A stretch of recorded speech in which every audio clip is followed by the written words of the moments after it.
ජල අණු අපි විතරක් අපි O level කාලේ සිලබස් එකේ විෂය කරලා. දැන් ඔයා තර්කයක් දෙන්නකෝ. හරි එහෙනම් මට කියන්න මෙහෙම එකක්. හරි දැන් මොකක්ද තර්කේ? ඇයි මේ ජල අණුව මෙහෙම වෙන්නේ? කෝණික වෙන්නේ? දැන් කාටද ප්‍රශ්නයක් තියෙන පුළුවන් ළමයිට. දැන් ඔයගොල්ලෝ අහන්නේ ඇයි සර් එයා විතරක් එම අඳින්නේ කියලා. ඒක පැහැදිලි කරන්න පුළුවන් වෙන්න එපේ. දැන් වෙන්නේ මේකනේ. එකසර ඉලෙක්ට්‍රෝන කියන්නේ බන්ධන සඳහා සහභාගී නොවිච්ච ඉලෙක්ට්‍රෝන. දැන් මේවා ඉලෙක්ට්‍රෝනනේ. ද ඉලෙක්ට්‍රෝන ටික මේ දෙන්න දෙපැත්තට තල්ලු වෙනවනේ. විකර්ෂණය කරගන්නවනේ. ඊට පස්සේ මොකද කරන්නේ? ආපහු මෙයා විසින් මෙයක් තල්ලු කරනවනේ. එකසර සහ බන්ධන. දැන් මේ ඇවිල්ලා බන්ධන ඉලෙක්ට්‍රෝන. මේ ඇවිල්ලා බන්ධන ඉලෙක්ට්‍රෝන. මේ ඇවිල්ලා එකසර ඉලෙක්ට්‍රෝනනේ. දැක්කද? දැන් මොකද වෙන්නේ? එකසර විකර්ෂණ බලයක් තියෙනවා සහ එකසර බන්ධන තියෙනවා විකර්ෂණ බලයක්. පිළිගන්නවනේ. ඔකෙන් ප්‍රබලම එකසර ප්‍රබල විකර්ෂණ එකසර බන්ධන ඊගාවට බන්ධන ඊගාවට. දැන් හුනියම් මේක නේ හරි. ඔන්න කතාව. ඒ විකර්ෂණ බලනේ. එතකොට එකසර දෙක තල්ලු කරගෙන විකර්ෂණ බල අවුන පරිදි පිටනවා. හරි එහෙනම් මේ විකර්ෂණ බල අවමයි.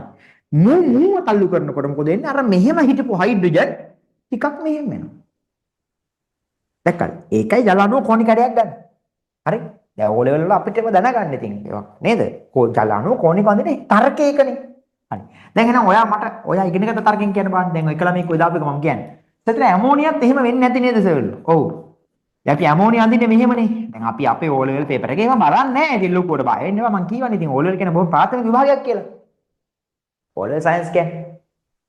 හරි ප්‍රාථමිකයි. සාදරට බලන්නේ නැහැ ඉතින්. නමුත් දැන් මගේ පුතාට තේරෙනවා නම් මෙයා මොකද වෙන්නේ? මෙයා විසින් මෙයා මත යම් චූටි හෝ විකර්ෂණ බලයක් එන්න එපේ.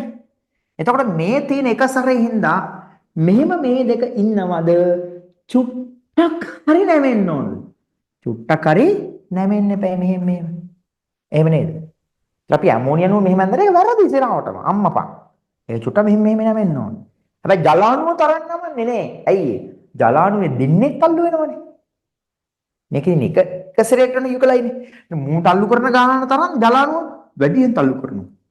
මෙන්න ජලාණුව කෝණිකයි. මූ එහෙමනේ. දැක්කද? එහෙනම් වට ඇමෝනියත් මෙහෙම ඉන්න බෑ කියලා වට පේනවනේ. එහෙනම් තේරෙනවද? මේ ඇඳ සෑම අණුවක්ම අපි මේ O level වලට අනුව අපි මේක O level පන්තියක්නේ. හරි? අපි O level වලට අනුව අපි මේ ඇඳ සෑම අණුවක්ම සමහර ඒවා තනි කර බොරුනේ ෂේප් එක අවකාශයේ සැකස්ම. තේරුණාද? එහෙනම් ඒ අණුවේ අවකාශයේ සැකස්මට එකසර බලපානවා. එහෙනම් ඒක හරි වැදගත්. හරි. හරියට හරි. කොහොමද ඒක තක්කෙට තේරෙනවද? සුපිරියට තේරෙනවද? නියමයි.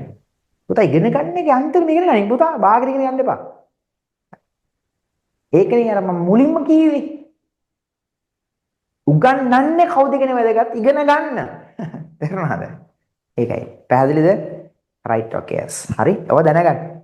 එතකොට ඔයා තර්කානුකූලයි. ඔයා නිකන් කටපාඩම් කරන්නේ ඔයා තර්ක වලින් තමයි ඉගෙන ගන්න. පැහැදිලි? හරියට හරි. right. nice.